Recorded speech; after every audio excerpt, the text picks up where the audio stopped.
All right, how's it going? Welcome back to another video here in the series on vector calculus. Just like the last video, we noticed that the section title has once again changed. The section on integral theorems was relatively short in terms of this video series, and there is more stuff in Dexter's lecture notes regarding integral theorems. And specifically what he was doing kind of in the later sections was showing how the 2D analog of the divergence theorem is equivalent to Stokes' theorem, which is equivalent to Green's theorem. And by showing that all of them are equivalent to each other, and then going through the process of verifying that one of them is correct, it's a way of verifying that all of them are correct. And we could have done that if we wanted, but I really think the main goal in an applied math video series is to first get the information, get these important integral theorems, and get an intuition for what they are. And that's kind of what the purpose of the last video was. But then, rather than spending a lot of time verifying that these theorems are true, I want to spend more time applying them. And that is why we are moving on to this section here on physical applications of really the gradient, divergence, curl, Laplacian, as well as those integral theorems, or just those important theorems in general that we talked about in the last video. So that would include the divergence theorem, Stokes' theorem, I think it was Green's theorem, and then we talked about the continuity equation a little bit at the end. Okay. So in this video here, what we're going to be doing is kind of the first video in a couple, or not a couple, but I guess several application videos where we're going to be looking at how the framework, the vector calculus framework that we've built so far, can be applied to the gravitational force in physics. I'll say that because my background is in physics, that's the predominant source of applications that I see for vector calculus, and it is also the examples that Dexter refers to in his lecture notes. So I think it made sense to kind of follow along with those. So that's what we're going to be covering in this first video is how to more or less apply kind of this overall framework to learn a little bit about the gravitational force. Now, I want to emphasize too, to make sure that we're not misled in this video, the overall goal is not necessarily to get this deep understanding of the gravitational force. That would be saved for a physics video series, which I'm hoping to make soon. But rather just to show how concepts in physics can be modeled using this vector calculus framework, and to see kind of the power of vector calculus operators, to say what are we able to uncover physically just by using some of the basic quantities that we've been working with so far. All right. So I want to preface with that's kind of the main sort of spirit of what we're going to be doing in this video and in the next one as well. Okay. So if that makes sense, what I'm going to first do is I'm going to start by just drawing out a physical scenario involving gravity, or I guess I should say the gravitational force between two objects, and then we're going to start to unpack that and how we can model that next.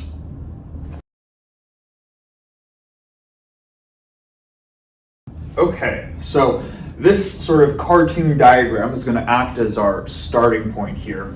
And just to describe what is being shown in this picture, we have this big sort of circular mass, this big circular object with a mass of uppercase M. And the position from this mass to a smaller mass, which we're denoting as little m, they're separated by a position vector r. This. And typically in physics, if you have some general large object, if you want to denote the position from the large object to the small one, you take what's called the center of mass of the large object. So you just take the middle point of that object and then you go up to whatever other point is in question. Okay. So that's kind of what is being drawn right here. And the first thing that we want to do is just to ask the question, okay, if we have these two objects with masses big M and little m, what does the gravitational force do with these two objects? Okay. And this is not meant to be a trick question. We actually probably know the answer, and we can go through an example of it from wherever you're watching, really. And I'll do an example right here, where we can take the big mass to be the Earth, and maybe the little mass in this case to be the marker. So if I were to let this marker go, meaning I'm no longer holding on to it, what is going to happen between Earth and the marker? And it's going to drop to the floor. Or I should say, dropping to the floor is kind of the informal way of describing it. But what goes on is that the gravitational force causes this little m to want to accelerate towards big M. Now, I should mention that they're technically accelerating towards each other, but because big M we're going to take to be much larger than this small mass right here, the predominant effect that we see visually is that the small mass accelerates towards this big mass right here. So the first main point is that gravity wants to make stuff come together. Now, we can ask ourselves, how do we describe that? Or how do we mathematically describe that, right? Now, if you've taken high school physics before, or taken some physics class where you remember the details of that physics class, you might remember this equation that I'm about to write. I argue that it's the second most common, probably the second most well-known equation in physics. It's called F equals ma. And essentially, if we haven't heard of this equation before, that's okay. We'll describe it now. What F describes is the force that this small mass right here experiences. It's going to feel a force towards the big mass, and the force that it experiences going in this direction right here is proportional to how much mass the little mass has itself. So it's proportional to whatever its own mass is. And it's also proportional to this variable a, which stands for the acceleration. The force that it experiences is also going to be proportional to how much it accelerates towards the big mass. And the details of how this variable little a is defined, it depends on a couple factors, and we'll actually get into it later in the video.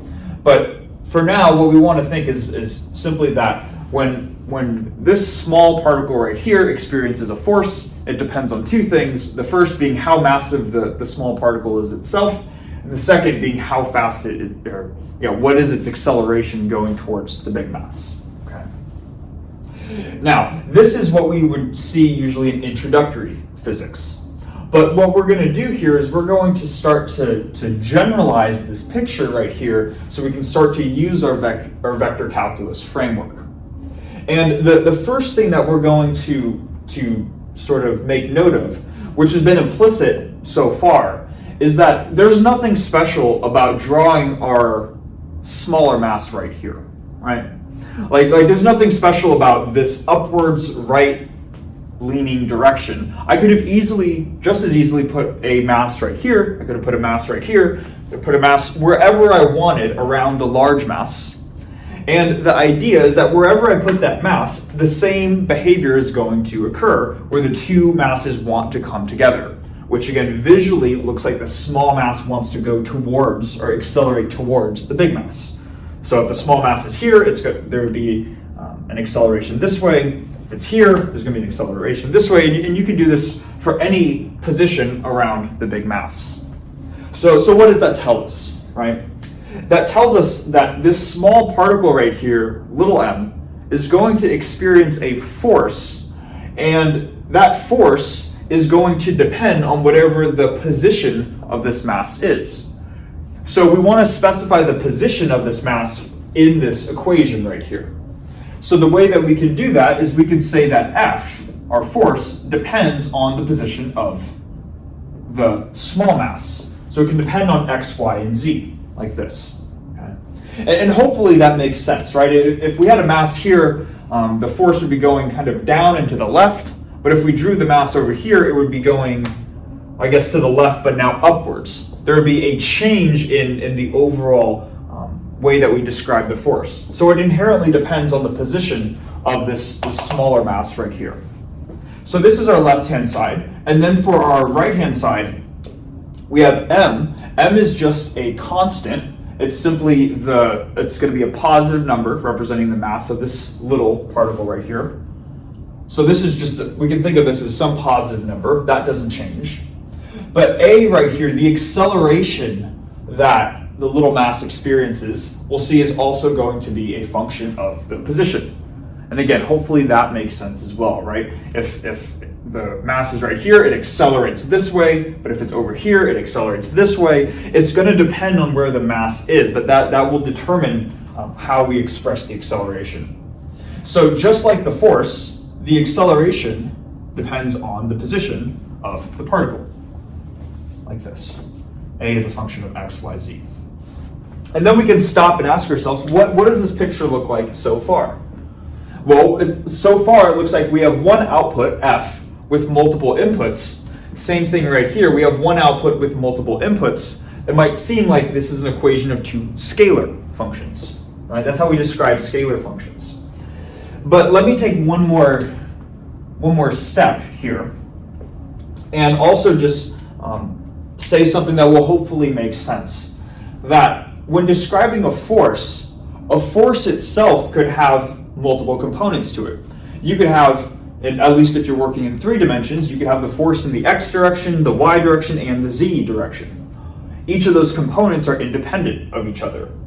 So not only does the force that this particle experiences, not only does it depend on the position of the particle, specified by maybe 3 inputs, but the output itself, what is the force? This quantity itself can be described in components. This has an f of x, an f of y, and an f of z component, okay?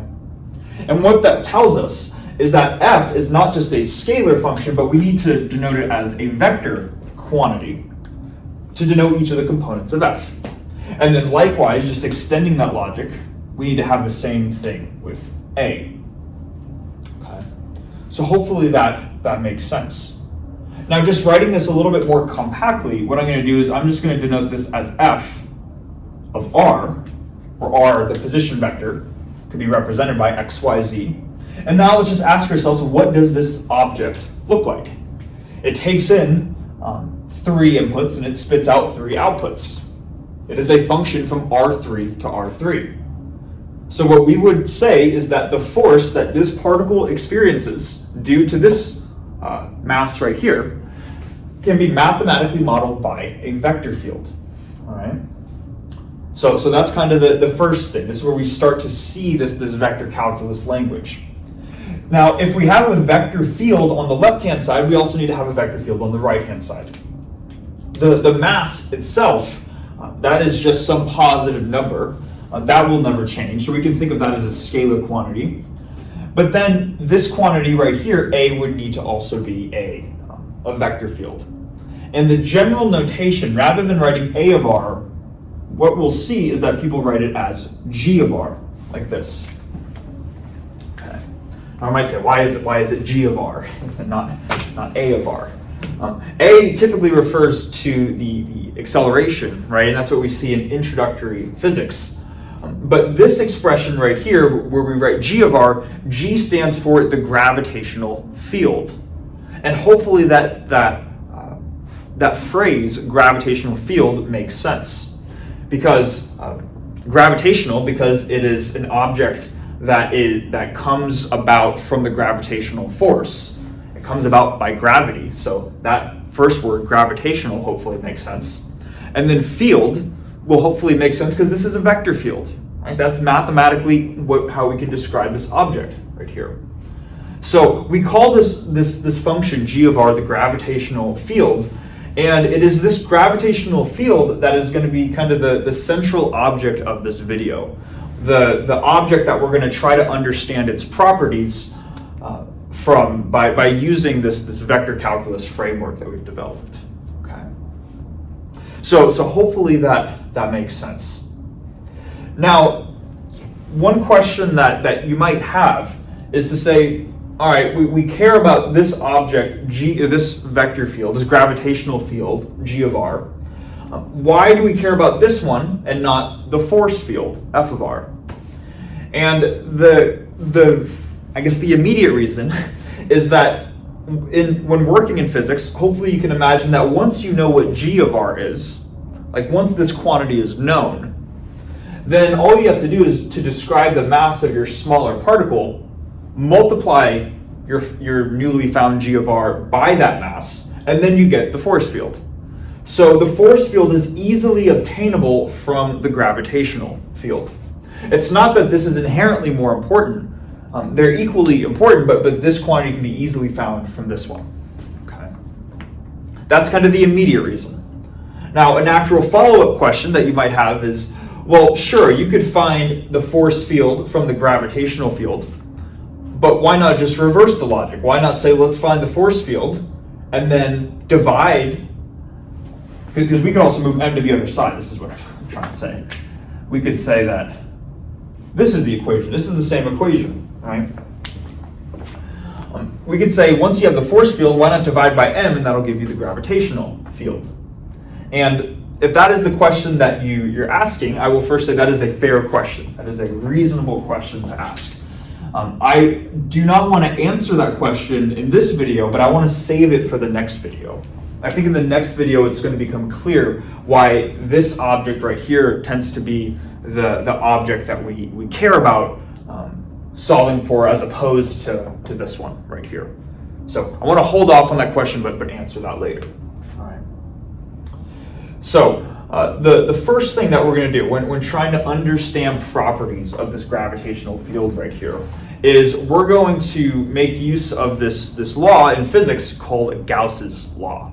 So what I'm going to do is I'm going to write out Gauss's law for gravitation up here, and then we're going to go through that together.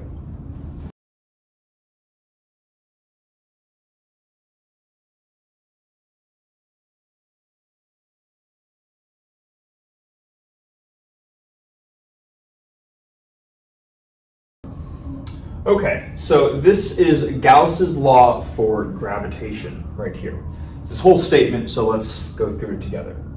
It says here that given any volume V, which is bounded by some closed surface S, then we can make this following statement right here. And I want to just make sure we kind of understand what is being said. So keeping in mind that the main overall goal of what we're going to be doing is we want to understand properties of the gravitational field G. First thing to note is that Gauss's law for gravitation isn't a law that is referring to the gravitational field itself, right? Like in other words, this is not a law that says the vector G equals something. It does not say that, right? Instead, it says if you take G and you dot it with ds and you integrate over some surface, then you get some quantity over here on the right, right?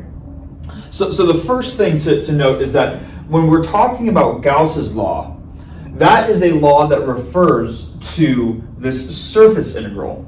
And hopefully we're familiar by now with what this surface integral represents. We are just adding up the normal component of G over some surface. This is the flux of the gravitational field.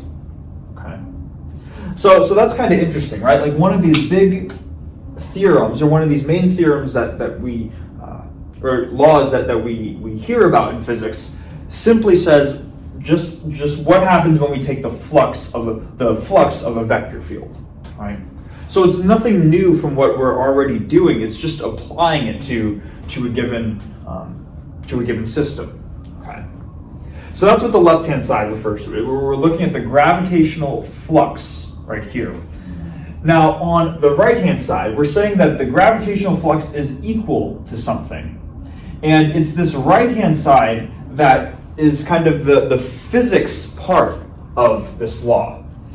If we were to just mathematically calculate the flux of any vector field in math, there are no inherent, I guess, constraints on what that needs to be.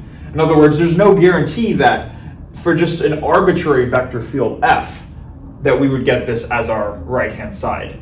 But what physics tells us is that this is what your right-hand side will look like if you calculate the flux of any vector or any gravitational field. Okay.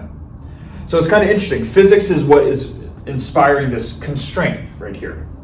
And this term is negative 4 pi gm, and the last two variables are just described right here, where it says that g is this thing called the universal gravitational constant. And at least in standard units, it's equal to this small positive number. It's like 6.67 times 10 to the minus 11, or something along those lines. So g is just some small positive number. And then m here is the mass that is contained within the overall volume. Okay. Now, the first thing that I want to do here is to get an intuition for why this needs to be correct. And what we'll see here is that hopefully this kind of, or at least part of this makes sense. And then part of it might seem a little bit mysterious, and I think we'll go through an example next to help clarify this. But let's suppose that, kind of like in the previous whiteboard, I have some mass, m, and because this is an object that has mass, it will produce a gravitational field. And within that gravitational field, if there's any other particle that has a mass, maybe little m, because of that gravitational field, it will experience a gravitational force in the direction of big M, right? So what I want to first do is to just imagine, where do the arrows of our vector field or our gravitational field little g need to point? In other words, if we were to visually draw out what little g looks like, what would we get? And to do this, all we have to do is to imagine, what if there's a little mass right here or at any location surrounding our target, our big mass. So if there was a little mass right here, it would want to accelerate in this direction. If there's a mass right here, it would want to accelerate in this direction, here in this direction. And what we can do is we can start to fill in kind of these arrows going around let's draw one more, going around this overall big mass right here. Okay. Now, if we remember what flux refers to, it is you're adding up the normal component of your vector field, which in this case is all of these arrows right here. And we said that the flux is positive if these arrows are going radially outwards from a surface. But hopefully it makes sense that, now we haven't drawn a surface yet, and I'll explain that in a second, but hopefully we can see that regardless of what surface we draw, these arrows are going radially inwards. So it makes sense that if radially outwards, going outwards is a positive flux, going inwards is a negative flux. And this just, again, the reason why they're going inwards has to do with the gravitational force itself. It says that if you have two objects of different masses, they are going to come together, and they are going to go inwards, they're going to come together due to the gravitational force. You're never going to see a particle like over here with mass m that's all of a sudden going radially outwards, right? Like if I were to take this marker, it is never going, if I let go, it's never going to fall. It's never going to shoot up to the ceiling. It's always going to drop down to the floor, right?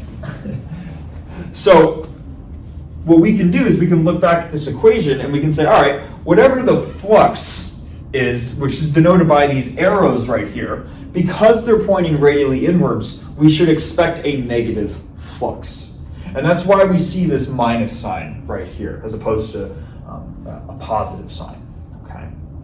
So hopefully that makes sense. This is part of the sign in itself, is partially encoded in the physics that we see.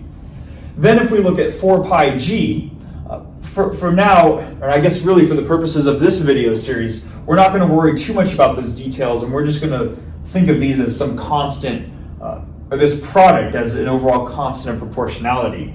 I imagine we'll want to get into the details of these later in an actual physics video series. But what I really want to focus on next is this quantity m here.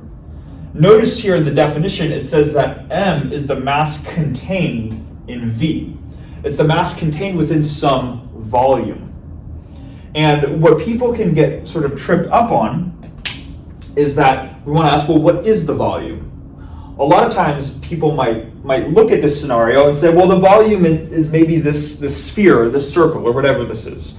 It might be this, we'll call it a sphere. Right? The volume is this sphere right here that has a mass of m. And that's actually incorrect. So understanding why will help us gain a deeper understanding into how we can apply Gauss's law and how we can understand flux overall as well. So to understand what actually is the volume, if it's not this right here, let's now go back up to the top of what Gauss's law states. It states here that given any volume V, bounded by some closed surface, this is true. Okay.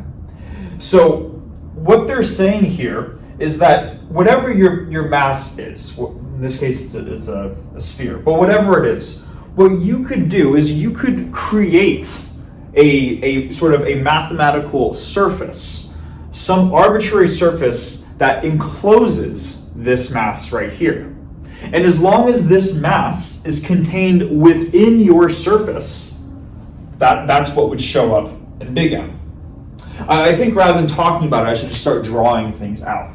So what we could do is we could come up with some surface that encloses this mass right here. And what I'll do is I'll denote it with dashed lines. And this right here would be an example of some closed surface. This dashed line we can think of as a closed surface, and it encloses a volume V. And the mass big M is contained within that volume. Right? And we've mentioned before, I believe, when introducing flux, that when we're integrating over some surface S, it doesn't matter overall what the surface is, we're going to get the same overall answer, right, for the flux at a given point. So that's why I drew this kind of arbitrarily. It doesn't matter what my surface is, right, and let's call this S. It will contain some volume V, and as long as the mass big M is contained within that volume, this law is going to be true. Okay. We might be saying, okay, I'm sort of getting it. Let me go through another example of showing where this starts to break down. So if this is how we drew our surface, the mass enclosed within the surface is M. Now let's draw a new surface. Let's erase this. Let's now draw a surface that looks kind of like this. We could draw this as a mathematical surface, right? It's this closed ellipse or oval or whatever you want to call it. And now notice that the interior of this ellipse only has this component of the mass. Let's, for example, say that shaded part right here, the shaded mass is maybe only 40% of the overall mass, like this. It's only 0.4 of the overall mass.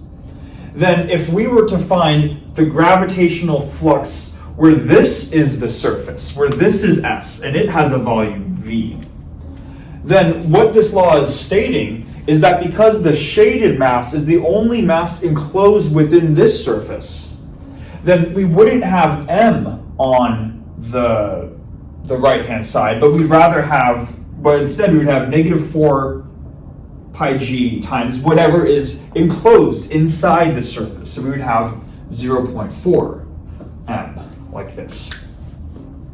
This is inherently another sort of property of physics, that only the mass enclosed within a surface is going to contribute to the overall flux of our gravitational field. Now this might seem a little bit confusing because we can draw this surface however we want, but it seems like it's going to give us a different answer depending on what the overall surface is, right? So what I'd like to do is I'd like to go through an example to hopefully kind of clarify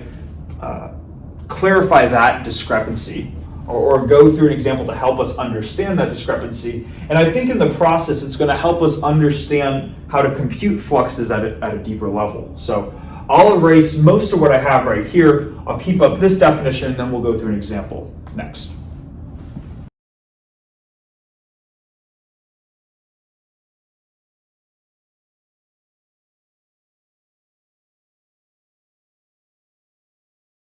Okay, so in this example that we have right here, we're going to look at a sphere which has a uniform mass density, and if you added up the total mass density over the volume, you would get a mass of m, and the sphere has a radius of a.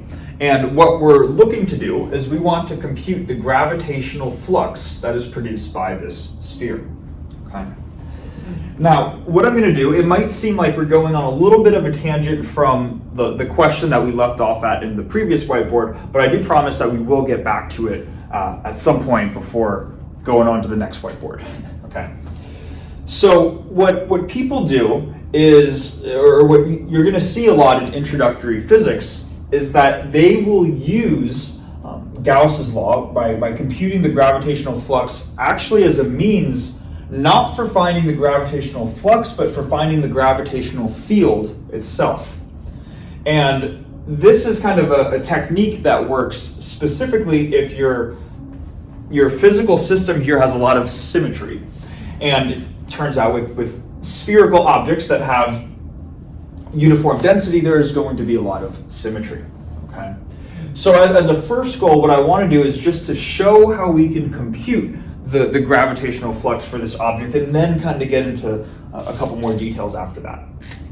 So usually the first thing that you would do when you want to compute the flux of something, not the flux density like the divergence, but if you want to compute the flux of some field, some gravitational field, you want to first draw a surface that encloses some volume. And if you're trying to find the flux of the entire object, so we're trying to find the gravitational field produced, or I should say the gravitational flux produced by this entire sphere, what that means is whatever mathematical surface that we draw around this sphere, it needs to enclose the entire sphere. It can't be like that ellipse in the previous whiteboard that only enclosed part of it, unless, of course, we were only interested in the flux produced from part of the sphere.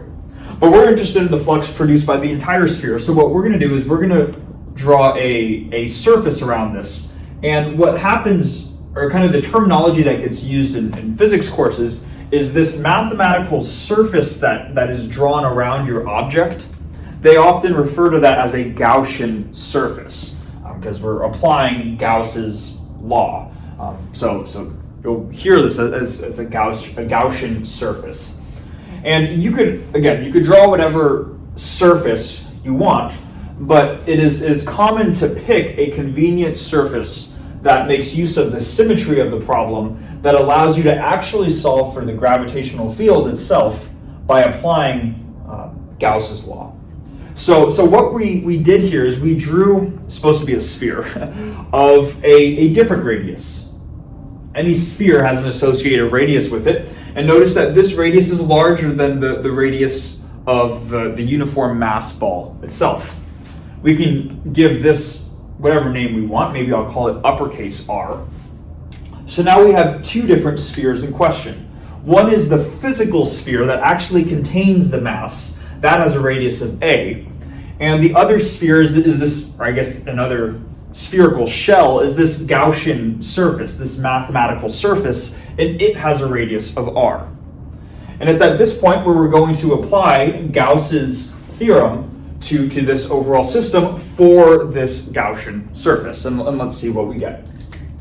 So on the left-hand side, I need to write out the gravitational flux. So I have an integral over S, and we're integrating g dot ds like this. And before we even go on to the right-hand side, I want to work with this a little bit. Now, the first thing that we do typically when solving flux integrals is we want to be able to figure out how can we re-express this integrand, right? And when it comes to the gravitational field, this g vector right here, we can make use of what we know based on our physical intuition, right? Where we said that no matter where a particle is located surrounding this spherical object of mass m, the acceleration that a particle is experiencing is always going to be radially inwards. Okay. Now, one thing that we didn't mention explicitly, but hopefully this makes sense implicitly, is that the acceleration that it experiences only is going to depend on the distance from the center of this mass right here. And let me explain what I mean by that. If I were to have a mass of maybe m1, and it is located on this mathematical surface, this Gaussian surface of radius r, then what we could say is that this point particle is a distance r from the center, right? And it's going to experience some acceleration inwards, right? Meaning it's going to have a radial component. It's going radially inwards. Now let me pick a different point on the same Gaussian surface. It's m2. Because it is on the Gaussian surface, it is also a distance uppercase r away from the center. So it will experience an acceleration inwards this way. Now let me ask the question, whether we know much physics or not, let me ask the question, which of these two point particles is going to experience a greater acceleration? Maybe take a couple seconds to pause and think about it. Okay, assuming that we've paused. And it's almost a trick question, right? Because hopefully you can imagine that regardless of where you are on the sphere, as long as you're a distance r, uppercase r from the center, the acceleration you feel here is going to be the same as the acceleration you feel here, as the same as the acceleration you're going to feel at any point along the sphere. In other words, it's not going to have any dependence on the angle. It's not going to have any angular dependence. The acceleration you experience only has a radial dependence, okay? So that's going to be the first thing that we want to keep in mind here with this flux integral. When we integrate over S, our gravitational field, if we're going to express it in spherical coordinates, because we're working with the spherical system, we want to keep in mind that this inherently shouldn't depend on the angle at all. Rather, only the distance that this particle or that any particle would exist at from the center of our object. Okay. So what we can do is we can say that this gravitational field right here, it only depends on the radial coordinate r. And what I can do is maybe rather than write out a vector g, I can write out the magnitude of this vector times the direction that it points in. And in general spherical coordinates, it could point in the r hat, theta hat, and phi hat direction. But because it doesn't have any angular dependence, it's only going to point in the r hat, the radial direction. In this case, it's going to point radially inwards, but it points along the radial direction as opposed to an angular direction. So I have the magnitude of my vector times the unit vector that it points in. So this is how I can express my vector g. Now I need to look at my area element ds. And we know that ds as a vector can be rewritten as the scalar area element ds times n hat, where n hat is going to be normal to ds, right? So now we have to ask ourselves, well, what is n hat in this problem here? Well, because we're working with a sphere, any point that is normal to the sphere will be pointing radially outwards. How could I draw an arrow perpendicular to the surface? If I'm drawing an arrow perpendicular to the surface, it would look like this, or maybe like this, or like this at any point. So n hat, in this case, is also r hat. Okay. Now r hat dot r hat just equals 1. So what we really have here is the magnitude of our vector times ds. All right. So hopefully that makes sense so far. Now, we want to integrate our gravitational field over the surface ds. So let's keep in mind, again, what is the surface that we're integrating over? And the surface that we're integrating over is the shell, the boundary of this sphere of radius uppercase r. So if the gravitational field only depends on the radial coordinate, but we're evaluating this vector field at not just any radial coordinate, but specifically at this dashed line right here, the radial coordinate is always just going to be the value of the radius at the dashed line, which is the radius, uppercase r. So rather than writing g of lowercase r, I can write g at the boundary of our volume, or the value at the surface, g of uppercase r. Okay. So hopefully that makes sense. Now next is going to be kind of this common technique that we'll see in physics, which again is to say that if it makes sense that the gravitational field only depends on your distance, right? And we're saying that all points on this surface are equidistant from the center. They're all a radius uppercase R from the center, whether I go here or here or here, then the magnitude of this vector isn't going to change as I move along the surface, right? Here's what I mean. If I'm at this point, if I'm integrating over the surface, I'm starting at this point right here. I can say, all right, whatever G is, we don't know what G is yet, but whatever G is, it's a distance R from here, so it takes on some value. Then maybe I increment over here. Now I say whatever the value of G is, it's a distance R here, so it takes on the same value. It's the same, it has the same magnitude because every point on the surface is evaluated at distance uppercase R from the center. What I'm trying to get at is no matter what point on the surface you evaluate G, it will always have the same value because it only depends on the radius R, and the radius R is constant on this surface. So if this is constant, this whole thing is just going to be one constant value. We don't know what the value is, but we know that it's constant. And what can we do with constants? We can pull them out of the integral. So we can rewrite this as G evaluated at the boundary, and now we're integrating over ds. So by cleverly choosing our surface, we could not pull this out of the integral if we picked an ellipse or any arbitrary surface. But because we picked a sphere of constant distance from the center, that allowed us to pull this out of the integral. And now we're just integrating ds. So let's ask ourselves, what is ds in this case? You're adding up all the incremental areas of your surface. The integral over ds is just the area of your surface, which in the case of a sphere would be 4 pi r squared. Notice that we're using uppercase R right here because the mathematical surface, our Gaussian surface, has a radius of r. So this is our left-hand side right here. And then this is going to be equal to negative 4 pi g times the mass that is enclosed by this surface right here. You say, what's the mass enclosed? Well, it's the entire mass. All of the sphere, all of this uniformly dense sphere has a mass m. So we can write all of m like this. And now what we can do is we can just start to simplify things. If we divide this term in parentheses over to the other side, let's see what we get. Well, first we see that there's a 4 pi on this side, a 4 pi on this side, so those cancel. And we just really divide r squared over to the other side. So we get that the magnitude of g of r is equal to minus gm over r squared, like this. Now, if our ultimate goal here is to actually determine what the gravitational field is, whereas we just have the magnitude evaluated at a point, let's start to undo this a little bit.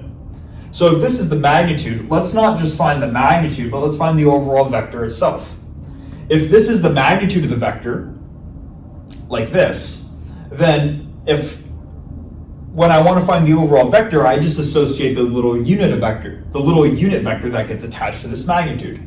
What's the unit vector of g? Well, here it's going to be, we specified it as, well, I guess we erased it, but we specified it as r hat, if you remember earlier. So what this tells us is that g evaluated at the boundary r is this quantity right here. But if we wanted to find not g evaluated at the boundary, not g evaluated at this Gaussian surface, but g evaluated at any distance, any radial coordinate, little r, all we would do is replace that uppercase r with lowercase r, like this.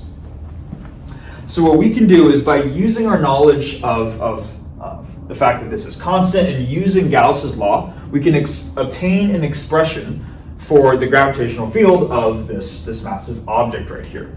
Okay. So hopefully that makes sense. This is a common technique that we will see a lot in physics courses.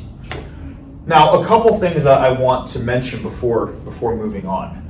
the first thing here is that this just gave us the gravitational field produced by this object.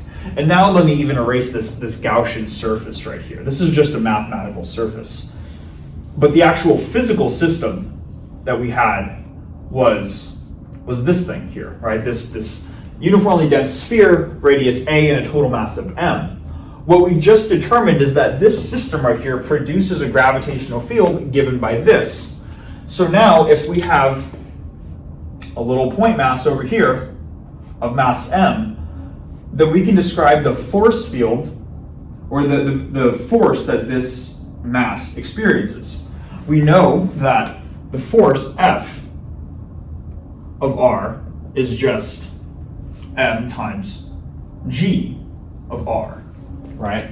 So then the force that this mass would experience if it's a distance r away would be this quantity. So we have negative gm over r squared times our little mass, so gmm over r squared, in the r hat direction.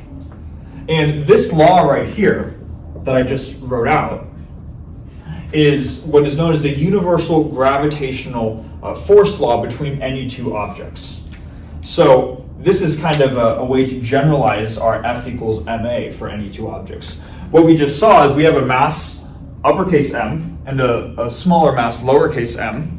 The gravitational force between them is going to be gm little m over r squared in the radial direction.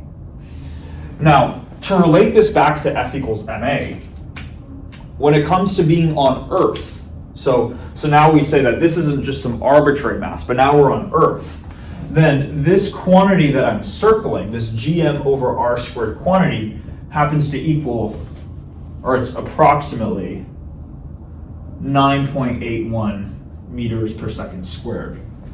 And this takes on an approximate value. This is approximately constant across all of, at any point on the surface of Earth. Okay. So the point of me saying this is that we can essentially use our knowledge of vector calculus to not only help us get the gravitational field, but from that we can also obtain this other important law, which is the universal gravitational force law as well. Okay. So hopefully that makes sense. Now it's at this point too where I want to now answer the question before in the previous whiteboard of how come only the mass enclosed within our surface contributes to the overall gravitational flux, and it actually has to do with this answer right here. So let me just erase this really quick, and let's pose an interesting problem. And we'll see why this is physics motivated too. So let's say that I have some Gaussian surface, some general Gaussian surface like this, and I have a little point particle of mass m right here. Okay. This particle is outside of my Gaussian surface, and hence if we were going to apply Gauss's gravitational law, the mass that is enclosed within this surface is zero. There's no masses inside of here. So this would go to zero, and we'd say the overall flux is zero. So what that tells us is that the flux through this surface right here is zero. But how does that make sense, right? Because we said that this produces a gravitational field that looks something like this. I'm going to do my best to draw this for a couple different lines. Like this. Let's maybe try to draw one more. Like this. Okay. So these are arrows that are all pointing radially inwards to M, because the gravitational field is points radially inwards, right? Now, to understand why the flux through this surface right here is zero, let's try to understand something. On this boundary right here, and let's make this explicit now. Okay, so we have this, and then we have this. Let's just fill the whole boundary in. On this boundary, notice that these arrows, like these four arrows that I drew right here, they're going away from the boundary. They're going from the inside, which is denoted by these dashed lines, to the outside towards the point mass, right? So what we would say is that the flux contributions from these couple of arrows is positive. But at the same time, we have all of these arrows, and I'm not drawing all of them, but you can imagine arrows going here, here, here, here, here, throughout the entire thing. All of these arrows, and maybe let's even put arrow signs right here. All of these are going from the outside to the inside. So while these arrows right here have a positive flux, if we extended those, these arrows right here have a negative flux. Now, hopefully it makes a sense that there are going to be a lot more arrows out here than there are right here. And I tried to draw it that way.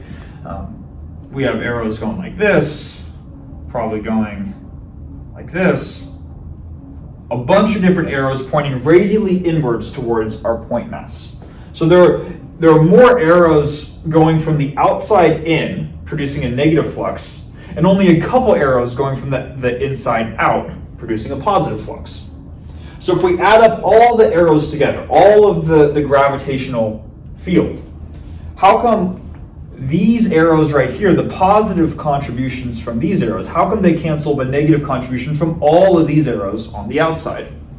And the reason why, now we're ready to answer the question, the reason why happens to do with the 1 over r squared dependence of the gravitational field. And this is a physics thing. What this tells us is that the strength of the gravitational field falls off by 1 over r squared. In other words, as you get farther away from your point mass, these arrows get weaker and they contribute less to the overall flux. So while there are fewer arrows here, they have a strong contribution because their distance, the distance from these arrows to the center is small. It equals a small denominator and hence a large gravitational field. So you have a couple arrows with large positive flux contributions here, and then you have many different arrows over here, but they're all farther from the point mass, so they have a weaker flux contribution. So a bunch of low negative numbers and a few large positive numbers will add up, and it turns out if you have a 1 over r squared dependence, it will exactly cancel. So this is the reason why any mass outside of whatever your Gaussian surface is will produce an overall flux of 0. In the case where this wasn't 2 right here, you would not get that. Okay? It's that 1 over r squared dependence that makes that property true, and it just so happens to be that way for the gravitational field. Okay. Hopefully that makes sense. Now, what I want to do, this is the integral way of writing out Gauss's law. I want to show how we can use some of our integral theorems to help rewrite this expression, and then we'll call it at that point.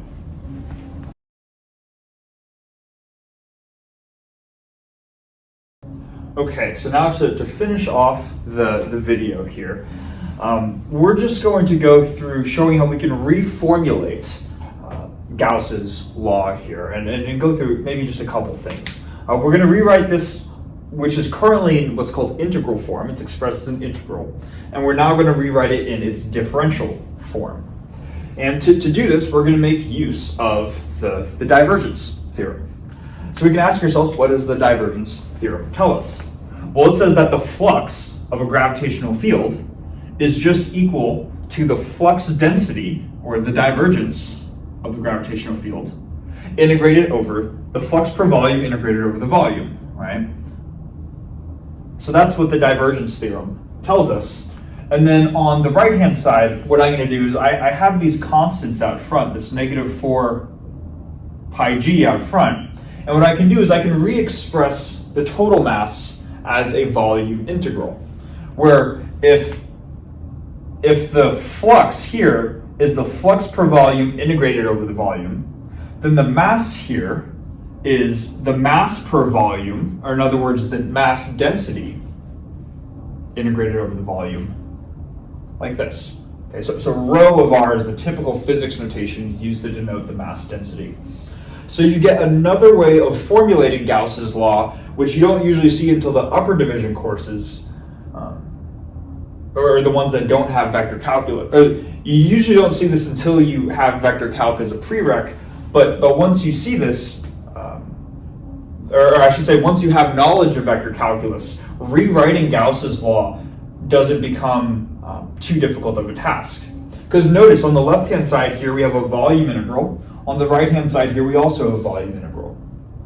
Since this applies to any volume enclosed by some surface S. Because, in other words, because the volume is arbitrary, we can set the integrands equal to each other. So the integrand on the left-hand side is just the divergence of the gravitational field.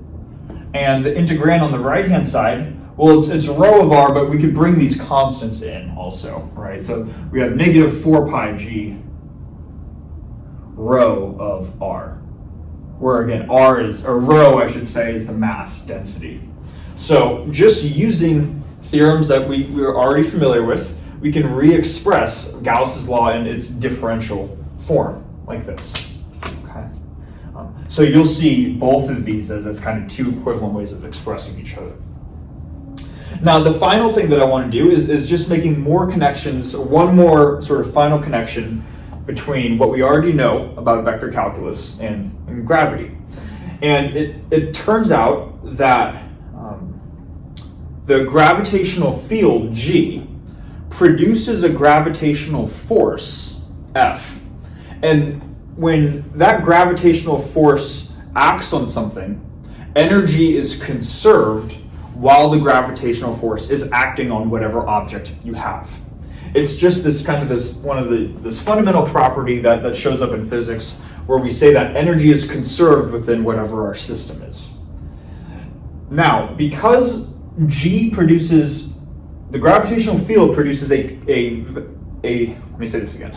Because the gravitational field produces a gravitational force which conserves energy, what we can then say is that this gravitational field is a conservative field, is conservative vector field. And this is where we know about conservative vector fields, right? This is what we've been talking about in a couple of videos in the video series now. And that's where the name comes from. These subjects are really intertwined. So that tells us that because G is a conservative vector field, it inherently needs to be the gradient of some scalar function, which we'll call minus phi. It turns out in physics that the same definition that we've used for a conservative vector field can be applied to physics, and phi represents the gravitational potential of your system. Now, this is different from the gravitational potential energy. There's slightly different concepts that we're not going to go into in this video, but I just want to show that using just our knowledge of conservative vector fields, we can now define another very important quantity in physics. It's just an application of what we're currently doing. So now, as a final step, let's just say that if we wanted to write Gauss's law, not in terms of the gravitational field, but in terms of the gravitational potential, phi, how could we go about doing that? And all we would do here is we would substitute this definition in for here, wherever we see G. So on this left-hand side here, and hopefully we can see this, we're going to have the divergence, not of G, but of the negative gradient of the potential, negative gradient of phi. That's going to equal the same right-hand side, right? So negative 4 pi g rho of r, like this. Now notice I have a negative sign here and a negative sign here. Those are going to cancel. And now on the left-hand side, I have the divergence of the gradient of phi. This is hopefully a familiar second order vector operator. This is just the Laplacian of phi. So what you end up seeing is that a lot of this stuff that we've already seen before leads to a lot of these important equations in physics when it's really just applying vector calculus. This is Gauss's theorem for gravitation expressed in terms of the gravitational potential, and it involves solving actually it's an equation called Poisson's equation. We'll get to that soon enough, but it involves the Laplacian operator, and it comes from just everything that we see right here. Okay, so hopefully, again, this is kind of just like an overview to say this is how vector calculus can apply to the gravitational force. I want to call it there. I feel like the video's gone on long enough. So thanks for watching, and we'll continue our applications in the next video.